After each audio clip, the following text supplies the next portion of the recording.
This episode of TRS is brought to you by the HP DV7T with Beats Audio, featuring the smart Intel Core i5 processor. Coming up on today's episode, we take a look at the new Darren Aronofsky movie, Black Swan.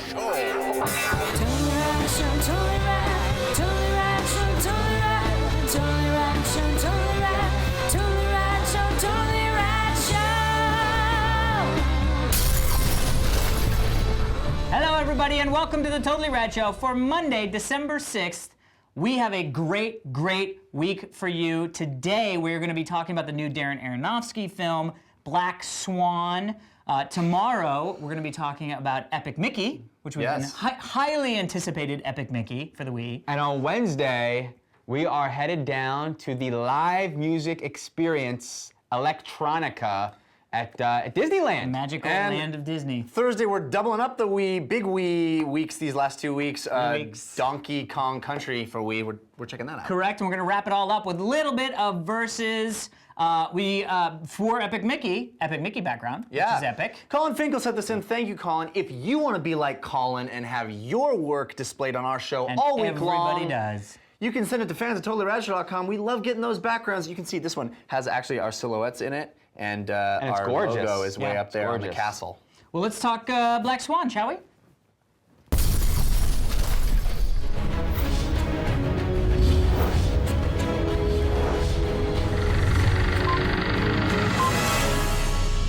Today in movies, we are talking about Black Swan, which is an adaptation of what I believe is the most popular ballet, Swan Lake. You are an expert in ballet. It's a modern adaptation of Swan Lake, and it's about a ballerina played by Natalie Portman who is auditioning to be the star of Swan Lake. It comes from filmmaker Darren Aronofsky, who is not a prolific director, but he is a poignant one. He made The Wrestler from a couple years ago. Totally Rad Show movie of the year. That's right. Yeah. And as a matter, you may say it's trivial. It certainly is trivia, but I do not think it's trivial. That's what I meant to say. Is that The Wrestler was supposed to be about a wrestler and a ballerina, as opposed to the wrestler and a stripper. And then he made these into two separate films. Interesting. Some are saying it's a horror movie. Interesting. Alex, Wow. buy some time. Yeah. Who's saying that? What say you? Well, I definitely disagree with it being a horror movie, but I really enjoyed it. It's one of those movies it's kind of hard to classify, and not because it's just sort of hard to classify, but because it sort of doesn't have a classification category. Like it's very sort of surreal at times, but it's very emotionally charged, and the problem I had with it was I was sort of finding it boring at times, but I don't know if I was supposed. I mean, it might very well have been that it was supposed to be a lull in the movie's pace. Definitely the latter half of this movie for me just flew. I really enjoyed every minute of it.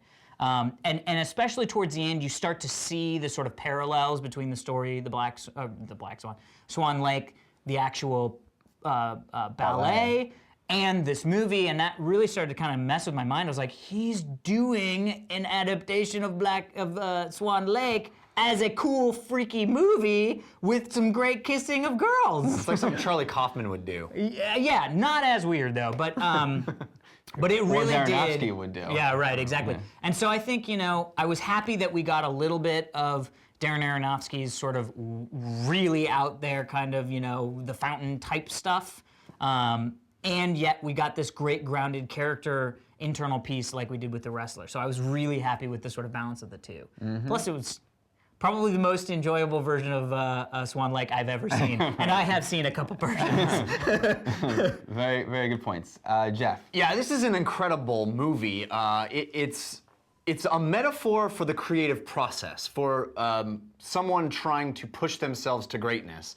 And it delves into the crazy psychosis that one gets into when one tries it. I think anybody who does something creative or artistic can relate to this struggle and the way that it is almost larger than life and, as you said, surreal. It's like a poem about this kind of thing. It's beautiful that way. And this is a subject matter that I'm so emotionally, and because of my life and what I like about the world, I felt like I should love this movie. I admire this movie. I'm impressed by this movie. I think this movie is an achievement, but I didn't love it. It didn't get me emotionally like I wish it would have. I'm in love with Natalie Portman, and that's very, very nice. And I actually dated. That's very. Yeah, I dated a dancer in college for several years, who actually went on to have a pretty strong career in New York. Swan Lake? And she was more modern, but did a lot of ballet as well.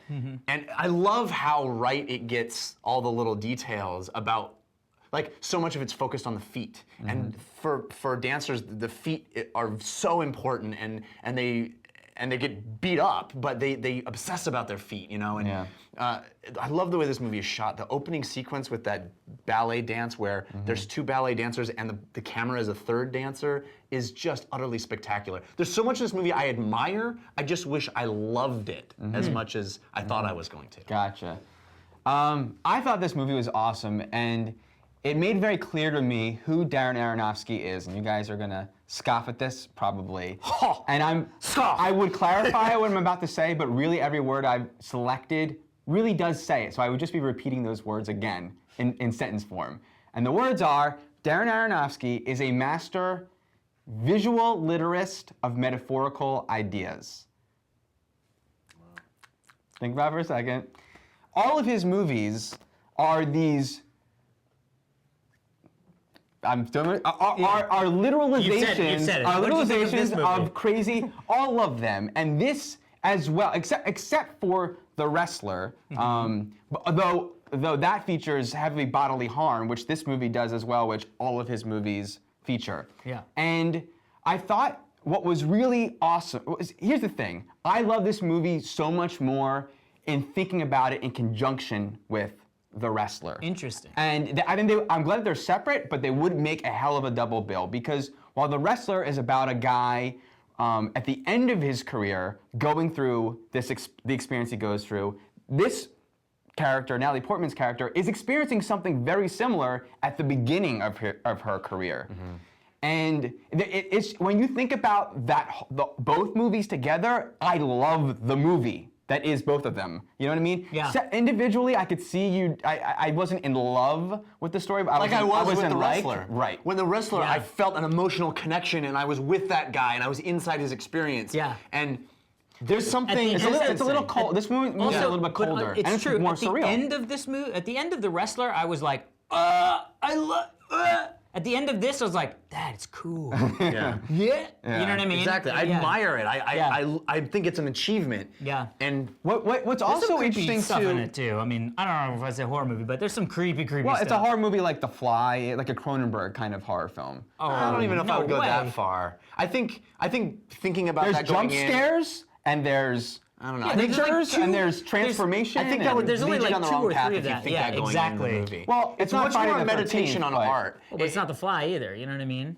I don't know. I would pair them somewhat similar. I don't know where you're Pair taking them. Similar. But what's interesting too, like Ballet, in my opinion, this movie has a very simple plot. The story is a simple one, but it's complicated by the way it's made, by the way it's photographed, by the way the performances are, and you know what I mean? And Swan Lake doesn't and have a simple and plot. Swan Lake, but there's not much to the story, but the nuances in the performances of it are what make it complicated. And that's what I really feel like this was, at the end of the movie I go, yeah, it's pretty much what I thought was gonna happen, and everything that happened is, I sort of felt that would be the case going through it, but it was all fascinating the way it was happening. Yeah. You know? I agree with So that. a complicated exploration of simple ideas. I think I want to, as much as I love Natalie Portman, I also want to say that she deserves an Academy Award nomination. Probably will get one.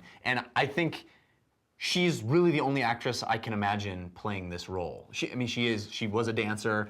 she has that physicality of like the strength in her upper body, which Mila Kunis does not have, and I did not buy Mila Kunis as a dancer for 1 second in this movie. I don't feel that. I think they're very similar, even looking, and I feel like that was a part of the casting. Definitely. Yeah. It was very interesting and well worth a watch. What do you guys think of? We have a for sure. Darren Aronofsky is making Wolverine too. Yeah. Right. What do you now? I mean, it'll be interesting. Yeah. Oh my God, how cool is that? A little hesitant, or? I mean, I'm very happy with this sort of thing of giving highbrow filmmakers these commercial movies, but yet we've yet to see any of them, sort of. I mean, we've had a couple, but not really. I mean, we saw sort of Bryan Singer, but I don't know if I'd say Bryan Singer was like an Aronofsky kind of person or a Joss Whedon. I think you think like Kenneth Branagh doing Thor. Exactly, and Joss Whedon doing, even though Joss Whedon's not a highbrow filmmaker. No, but you mean he's just awesome? No, not a commercial. Not Michael Bay doing Transformers. Joss Whedon doing the Avengers is different than, in my opinion. Yeah, but it's also different than Aronofsky. It's also I think that's not where you want to go. Yeah. No, yeah. Nolan doing Batman. Batman, that kind of thing. Yeah, I like. So I'm interested, Yeah. but also that last Wolverine movie was so bad. I don't know. I think that's what's great. Is it's like. They did, like, that story had to happen to tell this story in a way, but they're also saying, don't worry, it ain't that, you know what I mean? Like, and I love that non-traditional filmmaker doing a much more traditional movie. I'm really excited. It's like Michel Gondry. Michel Gondry doing Green Hornet. I never loved Darren Aronofsky movies, and now I always loved his filmmaking. Yeah. Right? So seeing that filmmaking in a comic book movie, or Wolverine, not even comic book movie. I don't think Wolverine will be a comic book movie. I think it's going to be like an a Aronofsky badass movie. like action film. Well, especially since they're doing the Japan story, which is this very dark, almost revenge tale, love story. Yeah. It could be almost like Chinatown, but with a superhero in the middle of it. Interesting. It's a noir tale. Yeah, I mean, it's Japan. I think Frank Miller wrote it. Oh, okay. I remember that. Origins, right? It was Wolverine Origins, or is this something different? No, this is something totally different. This is much older. And it's like a one-off story, right? Storyline. It's not like, it's cool. Well, dude, here we go. Let's get it. Black Swan. So I think we're all saying go if you're interested. If you're already interested, go. We're not saying if you don't like the trailer, you're. I think it's worth seeing if you like movies, definitely. Yeah. I mean, if you're a movie fan. So remember to stick around for this day in Rad history, but we do want to thank our sponsor, Billy. Whoa, where did that come from? Look at this giant thing, came right out of my pooper. Woof, I should sit down.